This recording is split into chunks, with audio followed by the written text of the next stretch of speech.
ये question easy level का question है। तीनों फ्रेंड्स ने अपने बीच जो एप्पल्स डिस्ट्रीब्यूट किए वो था रेशियो 3:5:7।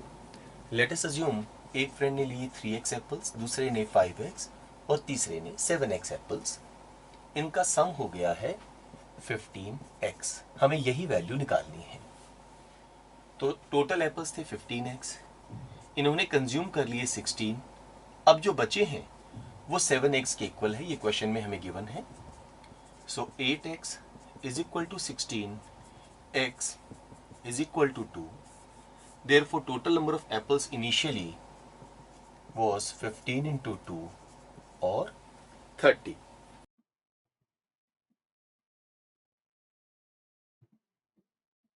ये क्वेश्चन एक इजी लेवल का क्वेश्चन है। प्राइस डिक्रीज कर दें अगर 25%, तो जो क्वांटिटी है वो इंक्रीज हो जाती है by 20%। Overall revenue x% decrease हो जाता है। हमें x की वैल्यू मालूम करनी है। जनरल इस तरह के क्वेश्चंस को सॉल्व करने के लिए आप कोई भी वैल्यू अज्यूम कर सकते हैं। 25% को फ्रैक्शन में हम बोलते हैं 1/4, 20% को फ्रैक्शन में हम बोलते हैं 1/5। तो हम एक काम कर सकते हैं, इनिशियल जो प्राइस है वो अज्यूम कर लेते हैं ₹4 पर पेन, और जो क्वांटिटी है वो अज्यूम कर लेते हैं 5 का 20% निकालना आसान है और 4 का 25% निकालना आसान है। आप डेसिमल एंड फ्रैक्शन अवॉइड कर सकते हैं। तो ओवरऑल रेवेन्यू कितना होगा? 5 into 4 या ₹20। ना प्राइस डिक्रीज बाय 25%, प्राइस इससे 1/4 कम हो गई है। इसका 1/4 होता है 1, तो न्यू प्राइस हो गई है ₹3 पर पेन। क्वांटिटी इंक्रीज बाय 20%, 5 का 20% भी होता है 1, तो 5 + 1 होते ही 6 पेन्स। न्यू रेवेन्यू हो जाएगा 6 into 3 और 18 rupees. As we can see overall revenue reduce हो गया है। अगर ये पूछा जाए कितने % से, तो हम कहेंगे reduction, that is 2 upon initial value 20 into 100 and the answer will be 10%। तो जो रेवेन्यू में रिडक्शन हुआ है वो है 10%।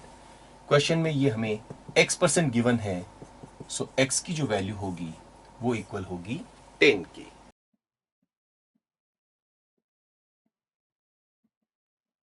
ये क्वेश्चन एक इजी लेवल का क्वेश्चन है। 5 डिस्टिंक्ट इंटीजर्स का एवरेज हमें 110 गिवन है। इनमें जो स्मॉलेस्ट है उसकी वैल्यू हमें 100 गिवन है। लार्जेस्ट इंटीजर जो है उसकी मैक्सिमम पॉसिबल वैल्यू हमसे पूछी गई है। एवरेज 110 होने का मतलब है इनका सम होगा 110 into 5 या 550। अगर हम लार्जेस्ट इंटीजर को मैक्सिमाइज करना चाहते हैं तो बाकी इंटीजर्स को हमें मिनिमाइज करना होगा। सबसे छोटा इंटीजर है 100, तो हमें कोशिश करनी होगी कि बाकी इंटीजर्स जो हों वो भी एज स्मॉल एज पॉसिबल हों। क्योंकि ये डिस्टिंक्ट हैं, तो नेक्स्ट हम 101 ले सकते हैं, 102 ले सकते हैं, 103 ले सकते हैं। इन सबको अगर हम ऐड करते हैं तो वैल्यू आती है 406। तो हमारा जो लार्जेस्ट इंटीजर है उसकी मैक्सिमम वैल्यू क्या हो सकती है? 550 माइनस 406 या 144।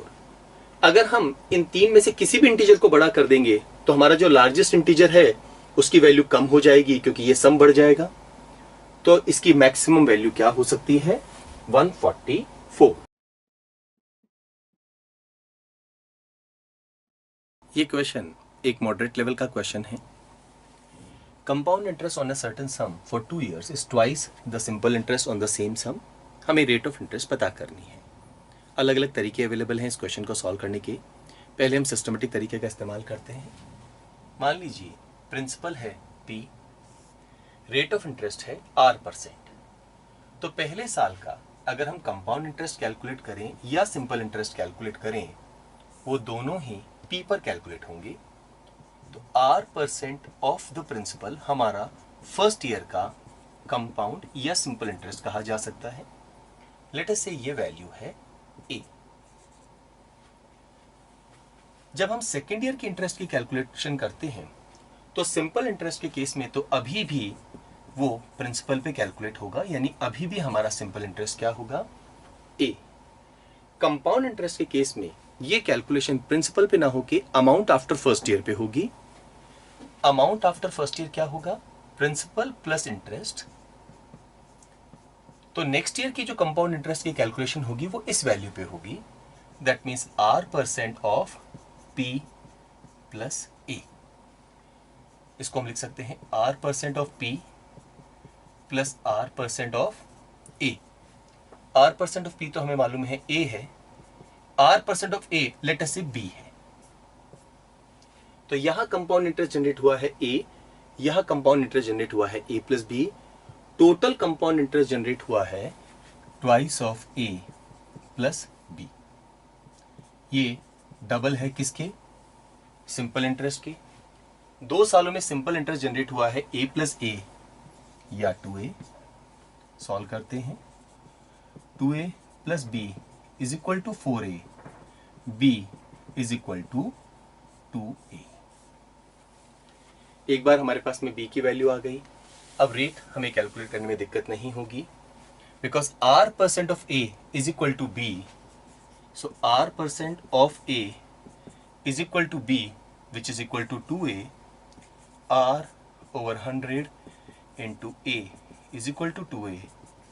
A से A कैंसिल हो गया है, तो R की वैल्यू हो जाएगी 200। सो रेट ऑफ इंटरेस्ट हो जाएगी 200% पर एनम। एक तरीका है इस क्वेश्चन को सॉल्व करने का ये। दूसरा तरीका एक बहुत बेसिक फॉर्मूला है हमारा कंपाउंड इंटरेस्ट निकालने का।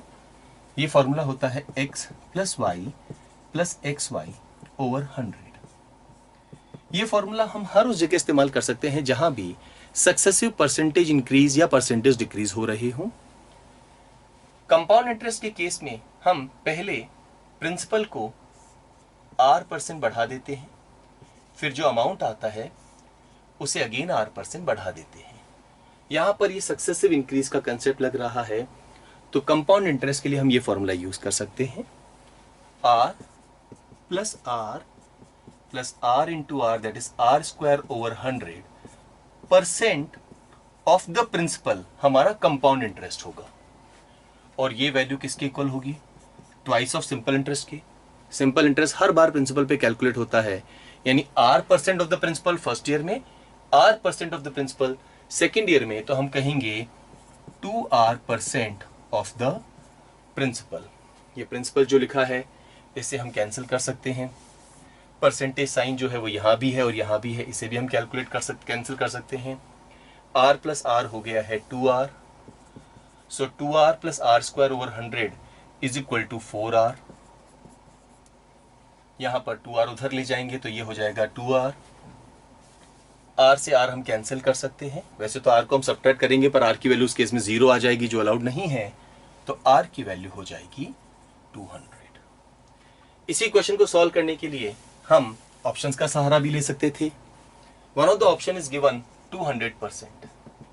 लेट अस अज्यूम हमारा जो प्रिंसिपल है वो 100 रुपए है। फर्स्ट ईयर का इंटरेस्ट चाहे वो CI हो या SI हो, इस वैल्यू पे कैलकुलेट होगा। 200% ऑफ 100 होता है 200 रुपीज। तो सिंपल और कंपाउंड इंटरेस्ट दोनों ही 200 होंगे। नेक्स्ट ईयर जब सिंपल इंटरेस्ट कैलकुलेट करेंगे अगेन वो 200 होगा, तो टोटल हो जाएगा 400। जबकि नेक्स्ट ईयर का कंपाउंड इंटरेस्ट कैलकुलेट करने के लिए पहले हमें अमाउंट निकालना होगा।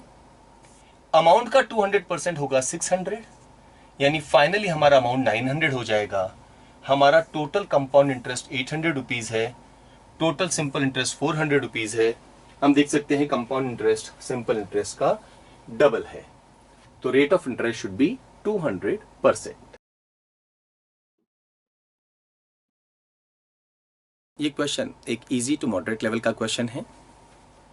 2 इंसेक्ट्स हैं A एंड B।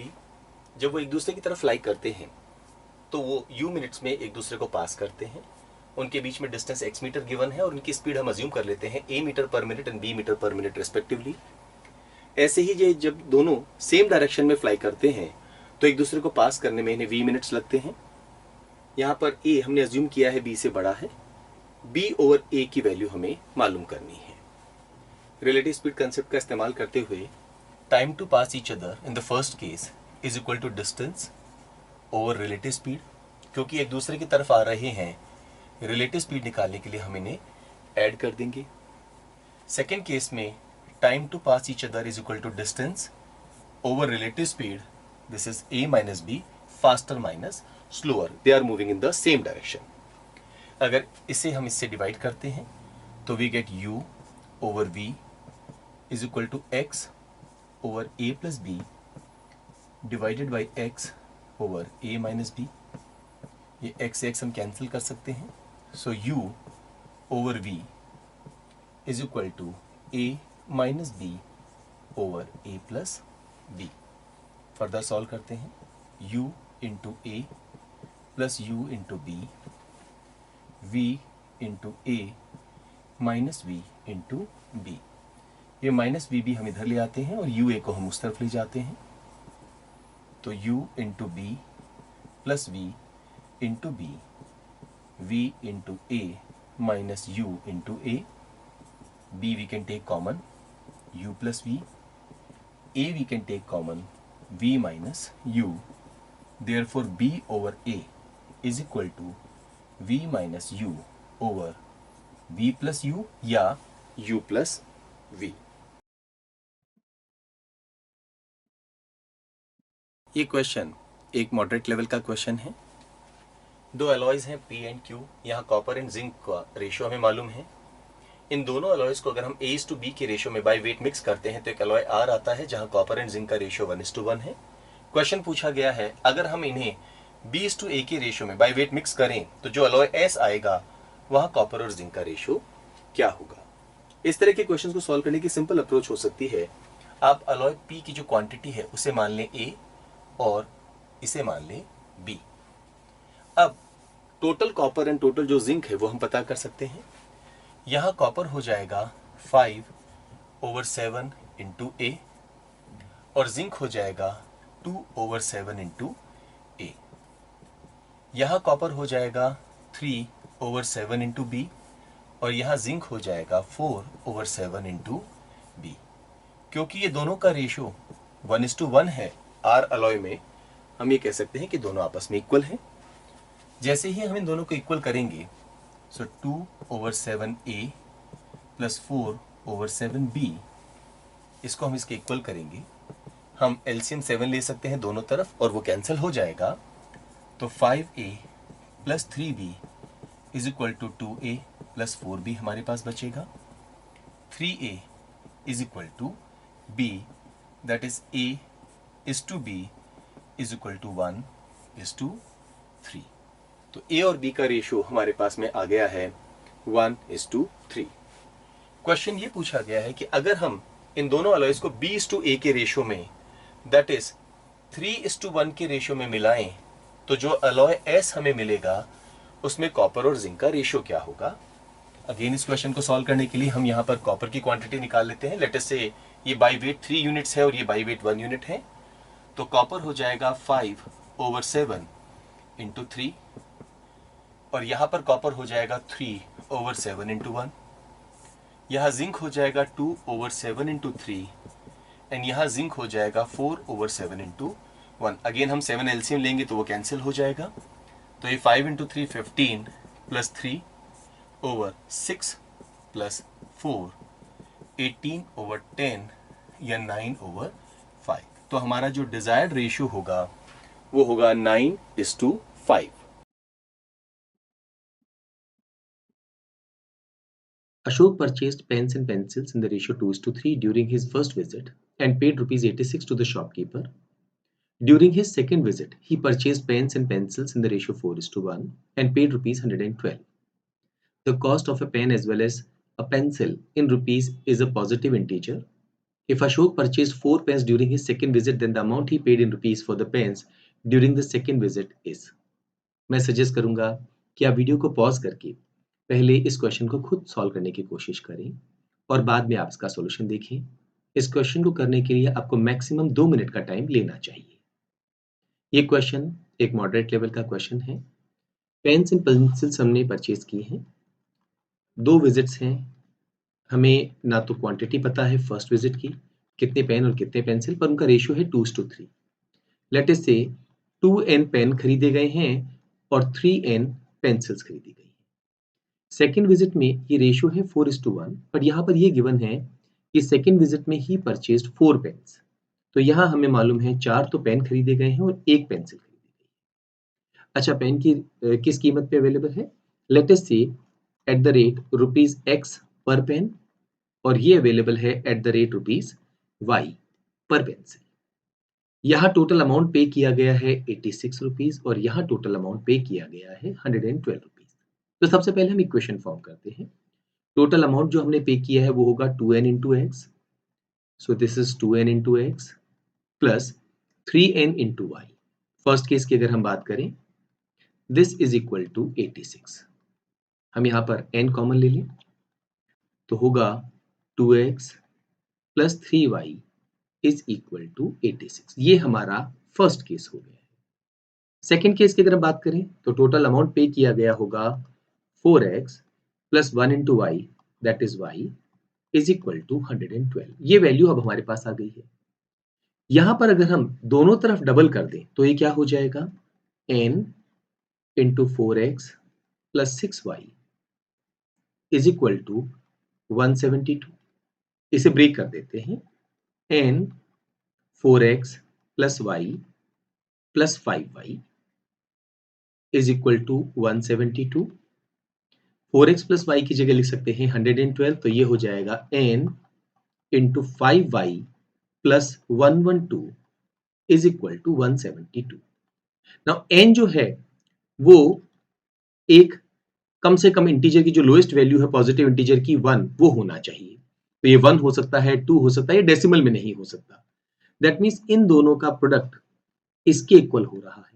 तो अगर हम इस नंबर को दो नंबर के प्रोडक्ट की फॉर्म में लिखना चाहें तो उनमें से एक नंबर इसको रिप्रेजेंट करेगा और एक नंबर इसको रिप्रेजेंट करेगा। y जो है वो पॉजिटिव इंटीजर है, कीमत जो है वो इंटीजर में है, वो नेगेटिव नहीं हो सकती।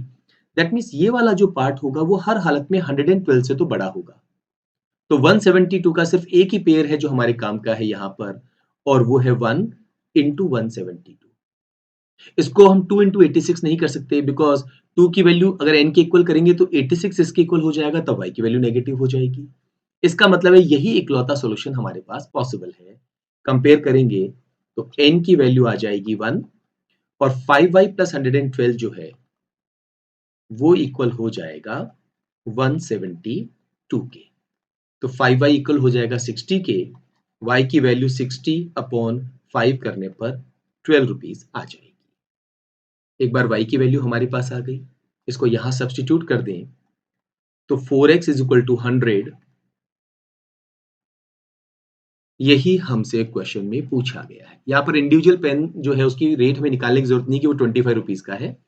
क्वेश्चन में ये पूछा गया है amount he paid in rupees for the pens during the second visit, and we know second visit में उसने टोटल 4x रुपी पे किया है। तो 4x की वैल्यू क्या होनी चाहिए थी? 100। आप जो स्पेस प्रोवाइडेड है उसमें 100 आपको यहाँ पर टाइप करना था।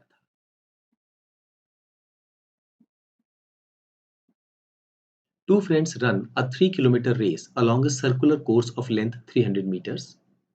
If their speeds are in the ratio 3:2, the number of times the winner passes the other is. मैं सजेस्ट करूंगा कि आप वीडियो को पॉज करके पहले इस क्वेश्चन को खुद सॉल्व करने की कोशिश करें और बाद में आप इसका वीडियो सॉल्यूशन देखें। इस क्वेश्चन को सॉल्व करने में आपको मैक्सिमम 2 मिनट का टाइम लगना चाहिए, लेकिन हाँ, अगर आपको सही अप्रोच मालूम हो तो आप इस क्वेश्चन को 30 सेकेंड्स में भी सॉल्व कर सकते हैं। ये क्वेश्चन एक मॉडरेट लेवल का स्टैंडर्ड क्वेश्चन है। Two friends run a 3 kilometre race. अगर मेंशन नहीं है तो हम ये मान के चलेंगे कि ये दोनों ही पर्सन सेम डायरेक्शन में रन कर रहे हैं। ठीक है, तो एक काम करते हैं, हम यहाँ पर एक सर्कुलर ट्रैक बना लेते हैं। ये स्टार्टिंग पॉइंट है और लेट अस से इन दोनों फ्रेंड्स के नाम है A and B and they are running in the same direction. इनकी स्पीड्स का रेशियो हमें गिवन है 3:2। लेट अस से ए की स्पीड हायर है और बी की स्पीड लोअर है, तो ये रेशियो हो गया 3:2। ये जो सर्कुलर ट्रैक है इसकी लेंथ है 300 मीटर्स, लेकिन जो रेस है उसकी लेंथ है 3 किलोमीटर या हम कहेंगे 3000 metres.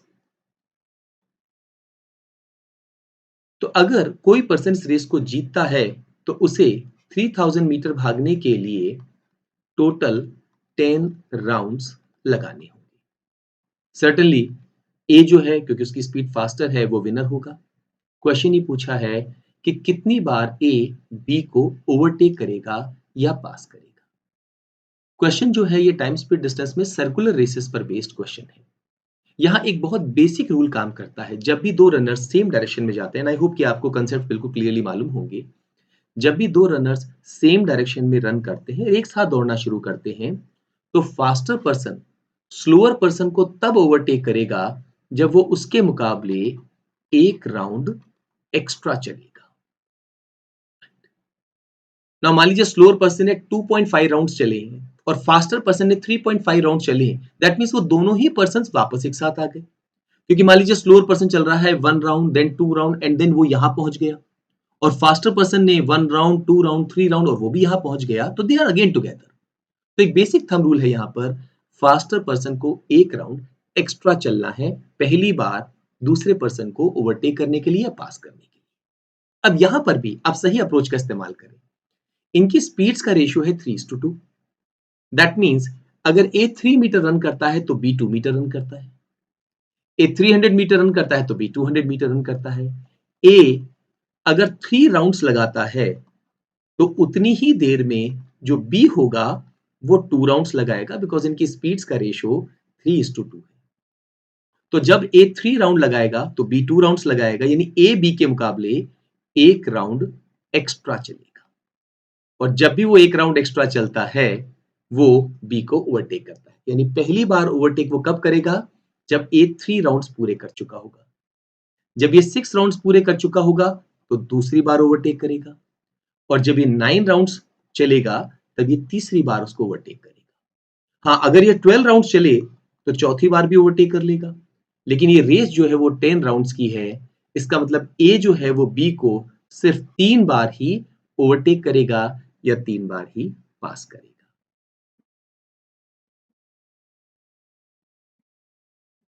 $50 liters of a mixture of milk and water contains 30% water. Immediately 50 litre हमारा टोटल सोल्यूशन है, इसमें 30% वाटर होने का मतलब है वाटर हो गया है 15 और मिल्क हो गया है remaining, that is 35 litres. This mixture is added to 80 litres of another mixture. हमारे पास 80 लीटर है another mixture of milk and water that contains 20% water. 80 का 20% होता है 16, तो वाटर है 16 और मिल्क हो गया है 64। अगर हम इन दोनों को ऐड कर लें तो वाटर की क्वांटिटी हो जाएगी 31 और मिल्क रिमेनिंग 99। इन दोनों का सम 130 होना चाहिए। क्वेश्चन ही पूछ रहा है how many litres of water should be added to the resulting mixture to obtain a final mixture जिसमें 25% वाटर हो। लेट अस से हमने वाटर ऐड किया है x लीटर। ऐसा करने पर रिजल्टिंग मिक्सचर में वाटर 25% होना चाहिए, तो मिल्क 75% होना चाहिए। इमीडिएटली आप इसको सॉल्व कर सकते हैं। 25 goes into 75 3 times, 3 into 31 is 93 plus 3x is equal to 99, therefore 3x is equal to 6, x is equal to 2। तो अगर हम यहाँ पर 2 लीटर वाटर ऐड कर दें तो रिजल्टिंग मिक्सचर में जो वाटर की स्ट्रेंथ है वो क्या हो जाएगी? 25%।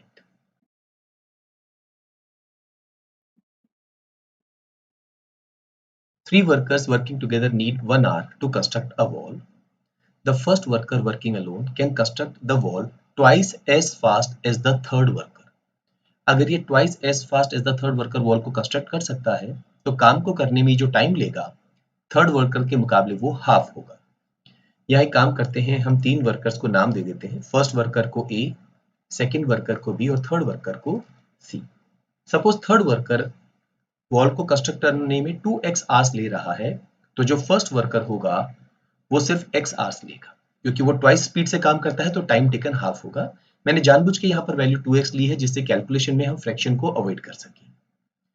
और आगे क्या लिखा है? And can complete the task an hour sooner than the second worker. ये जो फर्स्ट वर्कर है ये सेकंड वर्कर के मुकाबले 1 आवर कम टाइम में काम कंप्लीट कर लेता है, तो जो सेकंड वर्कर है वो 1 आवर ज्यादा लेगा।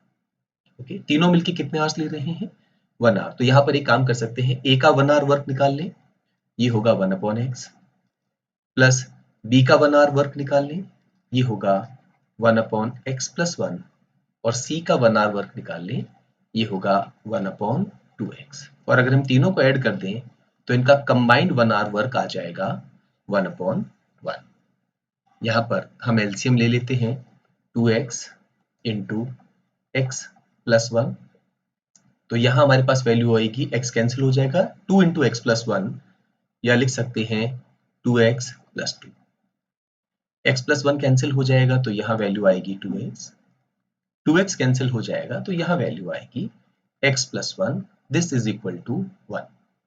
फर्दर सॉल्व करें, 2x एंड x ये मिलके हो गया है 5x plus 3 is equal to, cross multiply कर देते हैं, 2x स्क्वायर प्लस 2x, और आगे सॉल्व करें तो 2x square minus 3x minus 3 is equal to 0। क्या हम x की वैल्यू निकाल सकते हैं? क्वाड्रेटिक इक्वेशन है, सॉल्व करने के लिए हम डायरेक्टली फॉर्मूले का इस्तेमाल करें, x is equal to minus coefficient of x which is minus 3 plus minus square root of b square, यहाँ पर b होता है कोएफिशिएंट ऑफ x, तो माइनस 3 का square minus 4 into coefficient of x square that is 2 into constant term that is minus 3 whole divided by 2 times coefficient of x square that is 2। So minus 3 into minus यहाँ पे करेंगे तो ये तो हो जाएगा plus 3 plus minus square root minus 3 का square 9 minus 4 into 2 into minus 3 ये हो गया 24 with a positive sign, and 24 plus 9 33, और डिनोमिनेटर पे हमने लिख दिया है 4। नेगेटिव वैल्यू को हमें इग्नोर करना होगा क्योंकि उस केस में x की वैल्यू माइनस में आ जाएगी। तो यहां पर हम ये कहेंगे कि x की वैल्यू हमारी क्या होगी, under root 33 plus 3 divided by 4। Question में हमसे क्या पूछा गया है, average time taken in hours by the 3 workers when working alone to complete the wall. A टाइम ले रहा है x आवर्स, बी ले रहा है x प्लस 1 आवर्स और सी ले रहा है 2x। हमें इसका एवरेज निकालना है। बड़ा सिंपल तरीका होगा, तीनों को ऐड करके डिवाइड बाई 3 कर दें। अगर तीनों को ऐड करेंगे तो we will get 4x plus 1, और डिवाइड बाई 3 करने पर जो आंसर आएगा वही हमारा फाइनल आंसर होगा। x की वैल्यू अगर हम यहाँ सब्सटीट्यूट कर दें, 4 into under root 33 plus 3 divided by 4 plus 1 whole divided by 3, तो ये 4 कैंसिल हो जाएगा। अंडर रूट 33 ये एज इट इज आ गया है, 3 plus 1 4 upon 3। As we can see first option हमारी वैल्यू यहाँ पर मैच हो गई है, तो ये हमारे इस क्वेश्चन का आंसर होगा।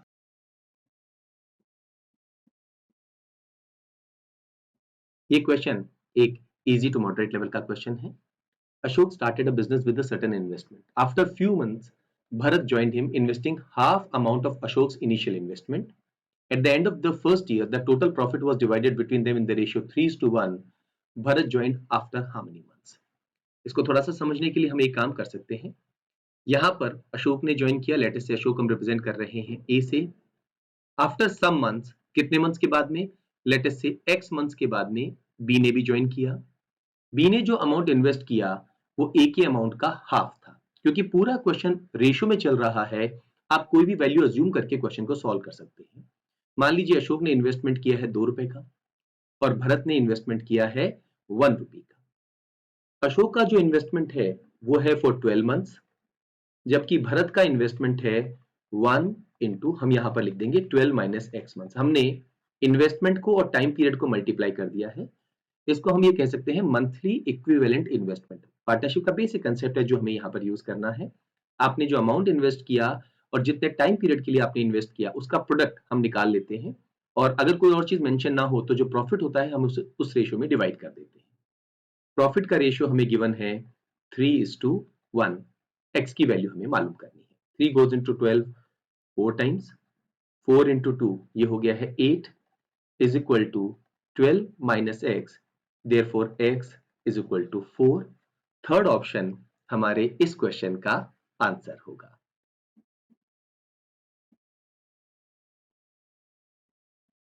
ये क्वेश्चन एक मॉडरेट लेवल का क्वेश्चन है।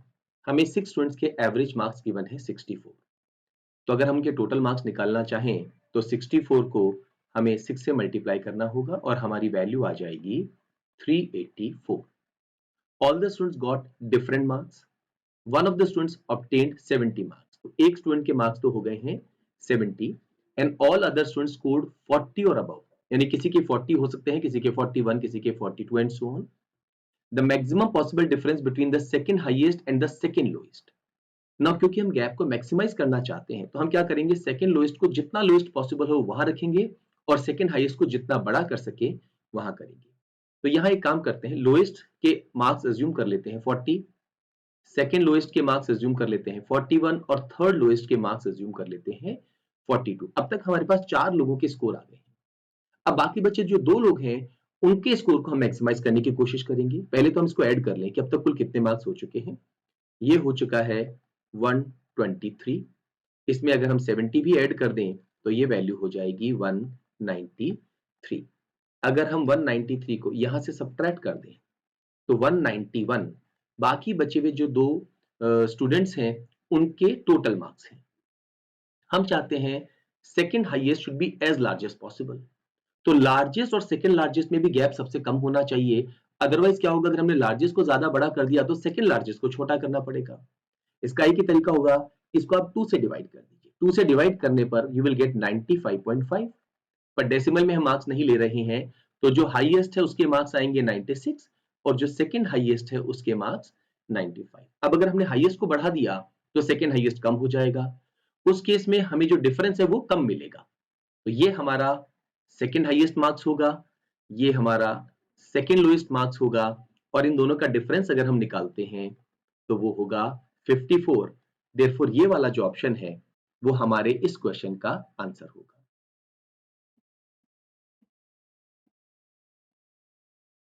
टू टैप्स, ये टाइम एंड वर्क पर बेस्ड एक आसान क्वेश्चन है. 2 टैप्स हैं, एक वाटर टैंक के बॉटम में है. either of the or both of which may be opened or to empty the water tank each at a constant rate. T1 is opened keeping T2 closed. The water tank initially full becomes empty in half an hour. That means जो T1 है वो 30 minutes में tank को खाली कर सकता है अगर टैंक फुल है तो. Okay, if both T1 and T2 are kept open, the water tank initially full becomes empty in 20 minutes. तो अगर हम T1 और T2 को एक साथ ओपन कर दें तो वाटर टैंक 20 मिनट्स में एम्प्टी हो जाएगा. क्वेश्चन पूछा है कि अगर हम सिर्फ T2 को ओपन करें तो कितना टाइम लगेगा. आसान अप्रोच, एक काम कर लेते हैं, जो वाटर टैंक की कैपेसिटी है उसको हम अज्यूम कर लेते हैं 60 यूनिट्स. वाई 60? ये इन दोनों का एलसीएम है, इससे कैलकुलेशन फास्ट हो जाएगी. ओके, ये 30 मिनट्स में 60 यूनिट्स एम्प्टी कर सकता है. इसका मतलब है 1 मिनट में 2 यूनिट्स एम्प्टी कर सकता है. दोनों मिलके 60 यूनिट्स को 20 मिनट्स में एम्प्टी कर सकते हैं तो 1 मिनट में 60/23 यूनिट्स एम्प्टी कर सकते हैं. अकेला T1 2 यूनिट्स, T1 और T2 मिलके 3 यूनिट्स, मतलब T1 जो है, T2 जो है वो 3 - 2 1 यूनिट एम्प्टी करेगा इन 1 मिनट. तो ये अगर 60 यूनिट्स को उसको अकेले को एम्प्टी करना होता तो कुल कितना टाइम लगता? 60 divided by 1 and the answer will be 60 minutes. In a class consisting of 30 students, each student registered for 5 courses and each course instructor conducts an exam of 200 marks for every student. तुरंत सोचिए 30 into 5 और total हर exam का score है 200, तो ये हो गया है 3 into 2 6 into 5 30,000 मार्क्स हो गए. Average percentage marks of the students across the registered courses is 80%. इसका 80% अगर मैं निकालता हूं तो ये हो जाएगा 24,000 marks. However, 2 students apply for revaluation and marks of none of them are reduced. Marks reduce तो नहीं हुए पर हो सकता है वो सेम रहे हों, हो सकता है इंक्रीज हो गए हों, हो सकता है एक का इंक्रीज हुआ हो सकता है दोनों के इंक्रीज हो गए हों. And the average percentage marks of all the students become 80.02% after evaluation. 0.02% का फायदा हुआ है. 0.02% of what? 30,000. इसका 10% 3,000, 1% 300, 0.1% 30, 0.01% 3, 0.02% 6. यानी ओवरऑल 6 मार्क्स का बेनिफिट हो गया. अब ये 6 मार्क्स किसके बड़े हैं? हो सकता है वो एक पर्सन के 6 बड़े हो, दूसरे के 0 रहे हो, कोई इंक्रीज नहीं हुआ हो सकता है 5-1 हो सकता है 4-2 हो. तो यहां पर then maximum possible increase in the marks of any of the students, any of the two students, वो तभी होगा जब एक को 6 मार्क्स का बेनिफिट हो जाए और दूसरे का स्कोर बिल्कुल भी चेंज ना हो। तो मैक्सिमम मार्क्स क्या होंगे? 6।